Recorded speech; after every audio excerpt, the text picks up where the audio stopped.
Played in the NFL for over a decade, a Pro Bowler, 7th-round pick out of Oregon State, ended up being not only a Fox Sports analyst, heck of a player, trained young athletes. Kids are great athletes. TJ Houshmandzadeh catch up on game with LeVar Arrington, Plaxico Burress, Saturdays on Fox Sports Radio.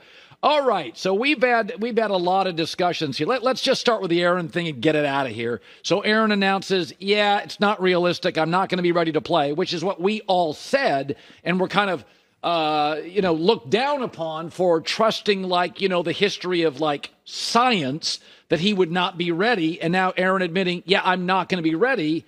We're not crazy town. Sometimes science is right. You never thought you've been dealing with athletes your whole life. It was unrealistic, right? I thought it was. You're going to come back the same season that you tell you're a kid? Honestly, you know what he should have done? Oh, we're out the playoff picture, so I'm not going to risk it. Yeah. That's what he probably should have said. Nobody thought realistically that he could play, and then you see him throwing the ball, you see him walking around, you're like, wait, maybe he can. Is this some new cutting-edge technology? It would have, to me, just be best to say, we can't make the playoffs, so I'm going to just wait till next year. That would have been obvious. I always feel like something in the last 3 years, Aaron's always selling me something. And I'm like, Aaron, you're not going to be ready. For the record, I came on the air and said, Aaron, don't play. This offensive line can't protect anybody. Don't play. I don't want Aaron hurt again. He really wants to be in the spotlight. And as good as he is I'll be back this year. And then he goes back to New York and you see him walking and throwing the ball. We haven't seen it. I never torn my Achilles, but I played with guys. You're not even supposed to put weight on that leg for months. And he had done it so soon. And so for Aaron, I'm sure he misses a game. Sure. He wants to be around the game, and this is the next best thing I'm going to play in the game. Oh, not realistically, I can't play. But for Aaron, I just hope next year he has a great season, because if he doesn't, a lot of Jets fans, including our guy here, J-Mac, will be very disappointed. Okay, so I said this earlier. I love Seattle's talent. I like their receivers, their corners, their D-line, their tackles, their running backs, their safety. I love their talent. I don't think they have a raise the trophy guy at quarterback. I think Geno's been a great story. I think Drew Lock had a great night. I can love both. I think they have to do, and I'll tell you something. They're not going to get to the number 1 pick. They're not going to get to the number 2 or 3 pick. I'm going to throw a name out there, and I'm going to lean on your expertise because you know all these kids. Jaden Daniels at LSU may drop to 8, 9, or 10. Seattle, if they don't make the playoffs, don't think they will, is going to draft about 17, 18. I think they have enough talent. They could move off one of their running backs. They could move off somebody and get up there, give you picks and a player. I think this kid, I think we're sleeping on him. I thought he was very good at Arizona State. Once you gave him elite talent, I thought he was a rock star at LSU. Brian Kelly, by the way, is not the easiest coach. I like Brian, but he ran through quarterbacks at Notre Dame.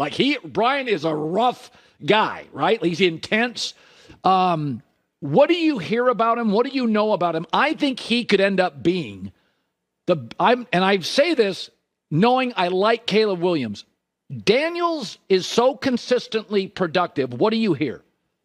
I like Jaden Daniels a lot, and I'll tell you why. I don't know him, but I'm very familiar with him. I saw him improve so much. He trains out. Went to LSU. Yes, but he trains out here. And last summer, not 23 summer, the 22 summer, really thin, inaccurate throwing the ball. He came back this past summer, thicker. He put on weight. Extremely accurate. It was like he was out here training so much. I was like, do you have school? He was so dedicated to bettering himself as a player. Is he big enough? Yes. Colin, the summer of 22, I'm going to say Jaden Daniels was probably 180 pounds. He's probably 210 right now. Wow. And it was all in his lower body. He's still thin up top. He's improved so much. And his quarterback coach, Taylor Kelly, told me before the college football season started, bet it, Jaden Daniels will win the Heisman. He told me this before the college football season started. And the improvement, it's what you said with Brian Kelly. I follow college football. Man, he was changing them quarterbacks at Brian, Notre Dame. And I like Brian. He's rough on quarterbacks. And so for him to stick with Jaden Daniels shows you he really believed in him. And to your Seattle point, you got to give Pete Carroll credit, man. Pete Carroll's a hell of a coach. Oh, yeah, of course. Pete Carroll can coach. And so if you give him Jaden Daniels with his ability to run the ball, his accuracy, strong arm, you have DK that can really stretch the field vertically, that's a perfect match. And Jigba, the kid from Ohio Jackson State. Smith. When Jackson he's healthy, he's so sudden with his movements, not vertically, but laterally his movements. You know what they remind me of? Before Tom went to Tampa, Tom chose Tampa. They needed a right tackle. But they were like 500 with Jameis Winston. They just weren't good enough at quarterback. And then Tom goes there, and by week 10, we're all going, damn, that roster's stacked. No, they just added Gronk, drafted a good right tackle. Seattle, you tell me their weakness outside of quarterback. Pete will formulate a game plan that benefits Jaden Daniels. And if you look, Jackson Smith and Jigba played with Chris Olave, Garrett Wilson, and Jackson Smith and Jigba was a leading receiver on that team. And so he can play. Now they're just starting to come to him. But if you put Jaden Daniels on that team. Wow. And now he's a rookie quarterback on a rookie deal. Now you can really put other pieces around him, and you have a chance. I actually like that a ton. I don't believe they'll be able to do it because what are you going to have to give up? There's a lot of people that I would give up for a first. I would have no problem giving up because I think Seattle's roster is young, stacked, and cheap. I'd give up 2 firsts. And so move up 10 spots, 2 firsts. They don't. And that first round pick should be late. And by the way, if Jaden Daniels hits, who gives a rip? Yeah. Who cares? Seattle doesn't have a hole in the roster. Just say, here's 2 firsts. We're going to go for it. Because I watched Seattle last night. I'm like, they just need a dude. That is a fast, twitchy, athletic roster. Jaden Daniels can play. So I want you to take me inside the mind of a pro athlete. Sean Payton, Russell Wilson, barking. What do you make of that? That's saucy. That's not good. Not for the quarterback. I've never seen it. Now, we've seen Brady and McDaniels go at it, but they're going at each other. And that's a coordinator. I've never seen a head coach on the sideline go off on a quarterback like that. Did Ditka go after somebody or Buddy? I mean, it feels like I saw it in the 70s. But Mike Ditka was kind of crazy. Yeah, 80s. You know? Yeah. So but like in today's game, the way quarterbacks are coddled, they all grow up in this 7-on-7 circuit. That gets their butt kissed. Pete Carroll coddled Russell Wilson. That's what made the guys on the defensive side of the ball mad in Seattle. They got mad. And so now you go to Denver and you got coddled with Hackett. And to have this happen, and Russell had to have been wrong because he literally just took it like a child. Like, you got to be careful who you do that with if you're a coach. You do that to the wrong guy, game or no game, it's going to end. I played with some guys, the coach wouldn't yell at them because they were scared. Like, we cutting, we got to hire security type of thing. True, that's a true story. We cut a guy, they hired security, they were scared of him. I just never seen a head coach attack a quarterback like that. Never in practice, let alone a game for everybody to see.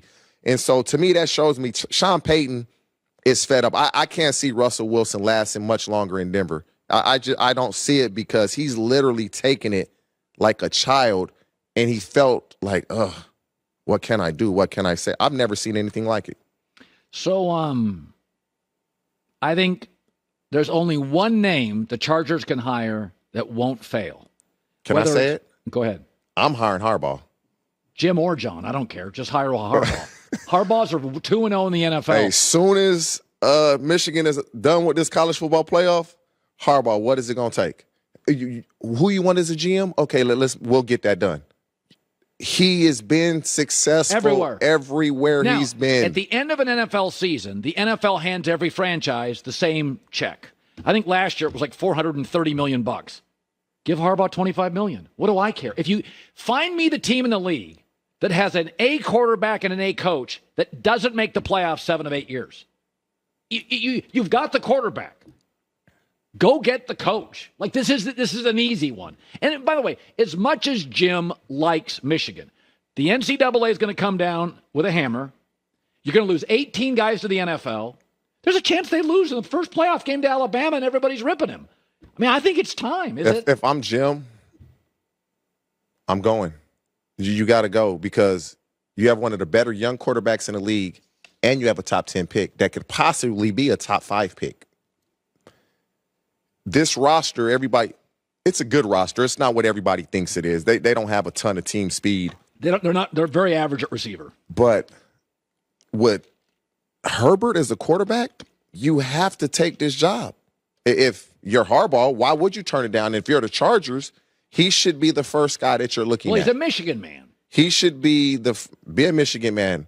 Money talks. What is it going to take? And he'll leave. $25 million a year. Would you do it? And you get more time as an NFL coach. Man, these college coaches, like right now, when they had this bowl, they're out recruiting. They're flying state to state. Nick Saban was just out here in California taking house visits. Like, they don't get time off. In the NFL, at least you'll get a little time off. No, you get time off in the NFL. Yeah, not in college. Because as soon as the season ends, you got to go recruit.